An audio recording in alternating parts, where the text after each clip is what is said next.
Indonesia sering kita lihat dari kota besar, gedung tinggi, dan tempat wisata. Tapi ada kota-kota lain yang hidup lebih pelan, tidak ramai, tidak viral. Namun justru di sanalah Indonesia apa adanya terlihat. Di video ini, publikasikan mengajak kamu masuk lebih dalam ke kota-kota di Indonesia yang jarang dibahas. Bukan hanya faktanya, tapi juga kehidupan orang-orang yang menjalaninya setiap hari. Sibolga, kota pantai dingin dengan ritme malam. Sibolga berada di tepi Samudra Hindia. Secara umum, kota pantai di Indonesia identik dengan panas dan udara lembab. Namun Sibolga terasa berbeda. Saat malam tiba, udara menurun drastis dan terasa sejuk. Fenomena ini terjadi karena posisi Sibolga yang berada di cekungan geografis, diapit oleh perbukitan Bukit Barisan. Angin laut bertemu dengan angin darat dari dataran tinggi, menciptakan iklim mikro yang jarang terjadi di kota pantai lain. Dalam kehidupan sehari-hari, warga Sibolga menyesuaikan ritme hidup mereka. Pagi dimulai sangat awal. Nelayan kembali ke darat saat matahari masih rendah. Ikan segar langsung berpindah tangan di pasar-pasar kecil tanpa hiruk-pikuk besar. Siang hari, kota melambat. Banyak aktivitas berpindah ke dalam rumah. Namun, malam hari justru hidup. Warung kopi dipenuhi obrolan panjang. Tidak terburu-buru. Sibolga adalah kota yang hidup ketika kota lain mulai tidur.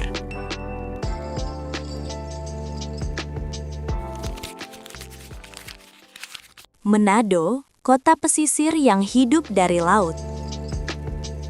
Manado tumbuh dengan wajah menghadap laut. Gunung berdiri di belakang kota, menjadi batas alami. Pola ini jarang ditemukan di Indonesia, karena banyak kota justru membangun diri menjauhi laut. Kondisi geografis memaksa Manado hidup berdampingan dengan laut. Daratan sempit dan laut menjadi sumber utama kehidupan. Aktivitas warga dimulai dari pantai, nelayan, pasar ikan, hingga interaksi sosial. Dalam keseharian, laut bukan sekedar pemandangan, tetapi ruang hidup. Sore hari, warga berkumpul di tepi pantai. Anak-anak bermain, orang dewasa berbincang. Laut menjadi pusat kota yang sesungguhnya. Namun, ketergantungan ini juga membawa resiko. Perubahan iklim, abrasi, dan reklamasi menjadi ancaman nyata. Manado adalah kota yang bernafas bersama laut, hidup dan rapuh bersamanya.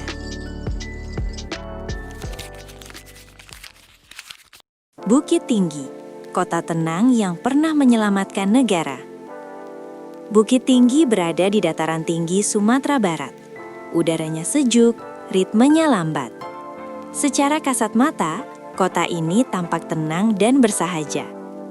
Namun pada tahun 1948, Bukit Tinggi memegang peran yang sangat besar. Saat Jakarta jatuh dan Yogyakarta diserang, pemerintahan Republik Indonesia dipindahkan secara diam-diam ke kota ini. Tidak ada istana negara, tidak ada gedung kementerian. Keputusan penting negara dibuat di rumah-rumah kecil. Radio Darurat Republik disiarkan dari Bukit Tinggi untuk memberi tanda bahwa Indonesia masih ada. Dalam kehidupan sehari-hari, warga Bukit Tinggi terbiasa hidup tertib dan senyap.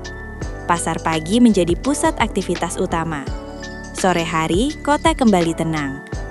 Bukit Tinggi adalah kota yang sejak dulu belajar bertahan tanpa banyak suara.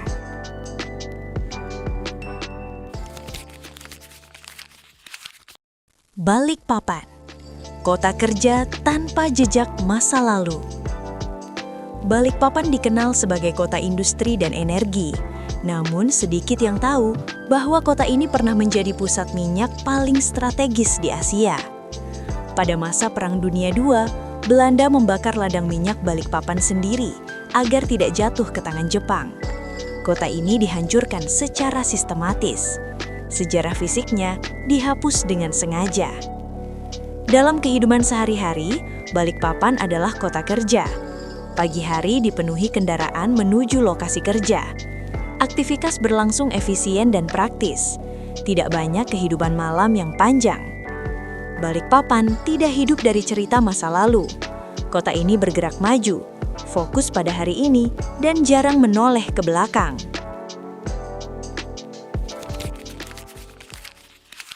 Palangkaraya, kota sunyi dengan skala terlalu besar.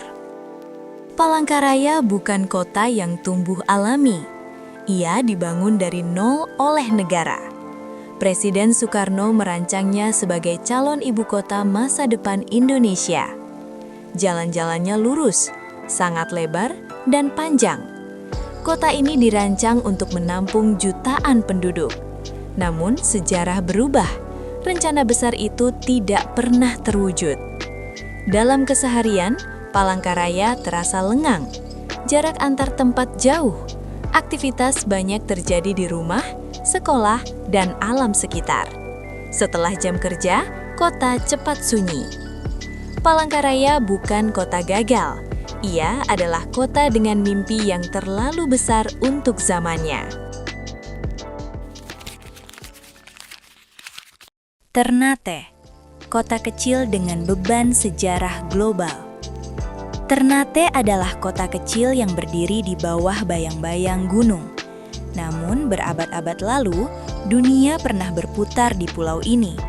Cengkeh yang tumbuh di Ternate memicu kedatangan bangsa-bangsa Eropa. Perang, penjajahan, dan perebutan kekuasaan terjadi karena rempah kecil ini. Hari ini, kehidupan Ternate berjalan sederhana.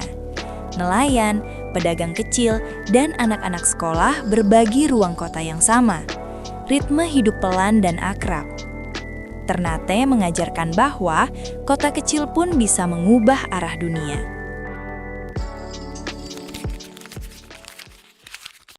Pontianak, kota panas dengan ritme alam. Pontianak berdiri tepat di garis Khatulistiwa. 2 kali setahun, matahari berada tepat di atas kepala dan bayangan menghilang. Dalam keseharian, warga Pontianak menyesuaikan hidup dengan panas. Aktivitas dimulai sangat pagi. Siang hari melambat. Sore dan malam kembali hidup. Fenomena tanpa bayangan bukan sekadar peristiwa astronomi. Ia menjadi penanda bahwa kota ini hidup langsung di bawah matahari.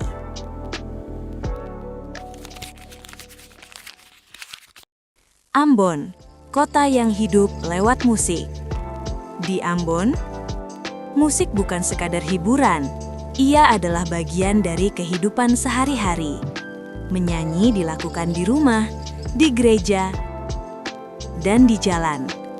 Tradisi musik tumbuh kuat selama ratusan tahun.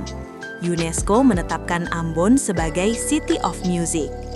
Namun konflik masa lalu sempat menutupi identitas ini. Hari ini, musik menjadi cara warga Ambon menyembuhkan diri. Kota ini bernyanyi untuk bertahan. Jayapura, kota dengan jam hidup berbeda. Jayapura berada di ujung timur Indonesia. Matahari terbit lebih cepat dan tenggelam lebih awal. Warga Jayapura memulai hari lebih pagi. Aktivitas padat di pagi hari, sore datang cepat, dan malam terasa singkat. Jayapura menunjukkan bahwa Indonesia tidak hidup dalam satu ritme waktu yang sama. Kota bukan hanya bangunan dan jalan. Kota adalah kebiasaan, ritme, dan cara hidup orang-orangnya. Kota-kota yang jarang dibahas seringkali tidak berisik, namun justru paling jujur menggambarkan Indonesia. Jika kamu ingin melihat Indonesia lebih dekat, bukan dari gedung tinggi, tapi dari kehidupan sehari-hari, subscribe channel Publikasikan. Tulis di kolom komentar, kota mana yang menurutmu paling jarang dibicarakan dan layak diangkat berikutnya. Karena tidak semua yang penting pernah dipublikasikan.